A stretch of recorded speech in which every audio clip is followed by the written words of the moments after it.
if we want to see 2 and 3% interest rates in the future, it's going to require Armageddon.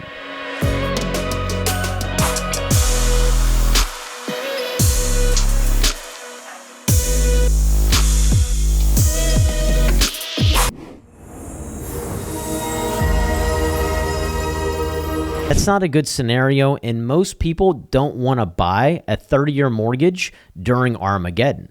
Now, I also think that whenever it comes to 2 and 3% interest rates, that's the reason why we're paying the price we are for homes today, is because that low borrowing cost caused more people to hit the market and to get out there and purchase houses. So one of the things that we realized as we talked through all of this is that people who were putting $50,000 over asking on a house, they were actually paying up front to lock in that 3% interest rate or less. Again, January 2022, interest rates on average were 3.5%. Now that it's December of 2022, interest rates currently on average are about 6.5%. That 3% difference in interest rates impacts a borrower's purchasing power by about 30%. So the fact that home prices have only come down 10%, home affordability, whereas at the beginning of the year was at an all-time high, now it is not at an all-time high, and it's becoming more difficult for people to qualify for the house that they're kind of used to or the lifestyle that they're used to. Now, think about that. Now, what caused the downturn in home values in 2007 were foreclosures and distressed properties. What's causing the downturn in home values in 2022 going into 2023 is affordability. Money is not as cheap as it was, and actually if we look at a longer time frame about home interest rates for a home purchase for about the past 70 years, they've averaged 7.5% to 8% for a home loan. At 6.5%, we're still below average, but we've also had 2 years of 20% price appreciation year over year. And that's one of the things that's in there. When people bring up, well, in the 80s, people were paying 18% for an interest rate or 20% for an interest rate. Yes, I get that, but homes during that period were $40,000 or $60,000 for a house. So now, the average sales price of a house in North Texas is about $440,000. If you look at the median sale price, it's $385,000. Again, these are some contextual things that are very important for the individual when it comes time for them to buy. Another thing that's important is home builders, housing starts. And the reason why I bring this up is that home values increase or decrease based upon the market. Well, a market is based upon supply and demand. So if supply outstrips demand, prices come down. If demand outstrips supply, prices go up.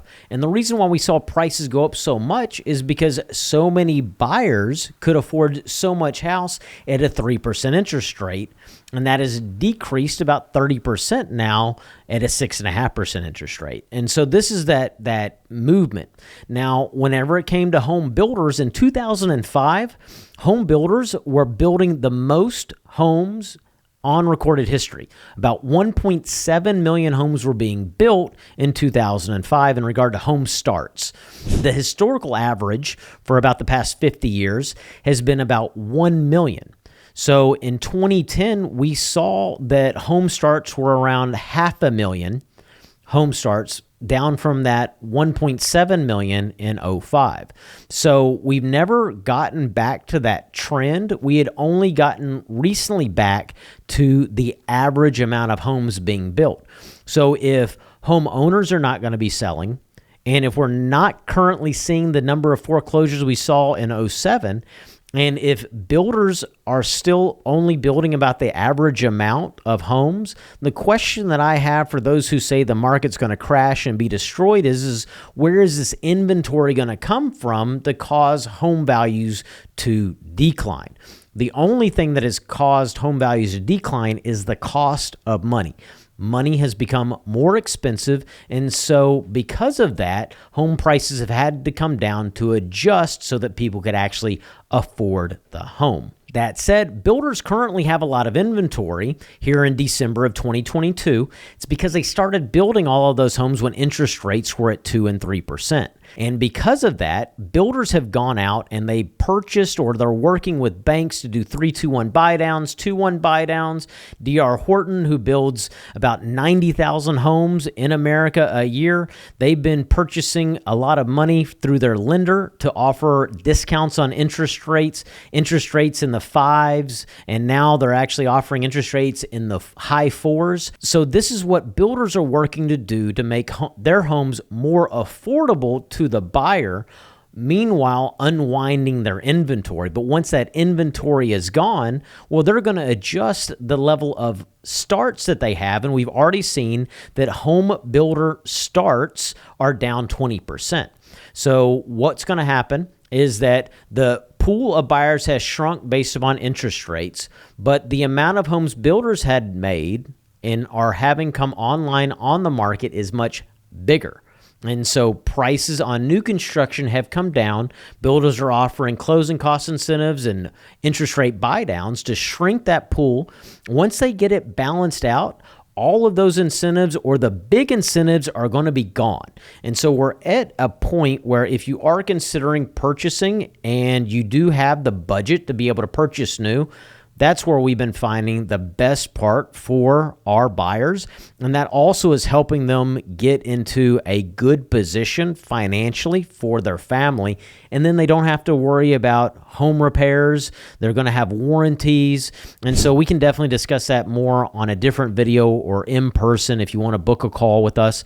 But that's a very important distinction, because whenever it comes to builders and their elimination of their inventory through these incentives, well, they're going to have to offer less incentives when they have fewer homes. And if interest rates were to shift and the Fed were to pivot and interest rates dropped again, well, we'd see buyers flood back into the market, because that's exactly what we've seen so far. Interest rates in 2022 peaked at about 7.5% with no points. Most people were paying points to get their interest rate lower, because this 7.5% interest rate we hadn't seen since the early 2000s. So that interest rate has been the biggest impact on home values, as well as buyers and the buyer pool in purchasing a house.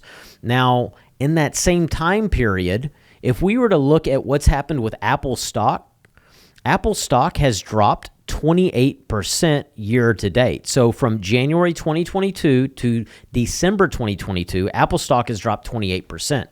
And the NASDAQ has dropped about 34%. Now, the reason why I bring this up is that most people are already mentally prepared to allow their 401k to decline, and that they will just ride it out and they're not going to sell at the low and then buy at the high.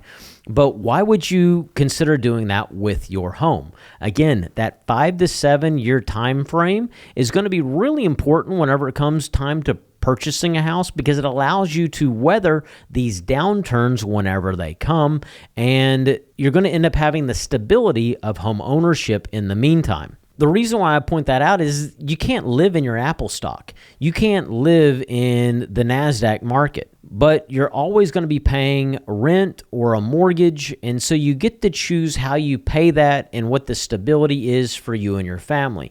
So another thing that's important to point out is that when it came to the National Association of Realtors, one of the things that weighed heavy on their mind is what is the next Austin? So North Texas ranked very high, number 3, in their envisioning of where the next Austin is going to be. And what I want to point out is that when you hear about the market crashing in 2023, if it were to happen, you have to ask them where specifically that is happening, because there has been a boom of jobs in Texas. Texas and Florida have seen an increase in jobs, and that was one of the major drivers for people relocating here during the COVID pandemic, was businesses relocating to Texas and Florida. And so the reason why I point this out is that you could have prices decrease across the nation, but in certain pockets, prices don't increase, either they stay flat or they could potentially go up, because there was a point where there were about 600 to 1,000 people moving to North Texas a day, and not every single one of them purchased a home. Many of them decided to rent while they figured out the best place for their family to live. So here, next Austin or Salt Lake City, and North Texas factors in number 3, Dallas, Fort Worth, and their little in-between brother, Arlington, of the mid-cities. And so, again, the reason why I want to point this out is because you will see explosions on thumbnails. You will hear bad headlines from the news about a housing market crash and bust and prices going down, but there are going to be certain areas where that is not the case. And so it's important that if you are considering making a move to North Texas, or you are considering purchasing a house in 2023, that you go ahead and book a call so we can help you weigh your options. We're going to operate as consultants. And what that means to you as a buyer is we're going to help you look at all the information that's out there and put a plan in place and help you determine whether now is a good time for you to buy or whether it would be more beneficial for you to wait. And I appreciate the fact that you stayed this long for my video. I hope it's been a benefit to you. I hope it answers some of those lingering questions that you may have going into 2023. And we look forward to talking with you and sitting down with you and your family to help you find that perfect Texas home.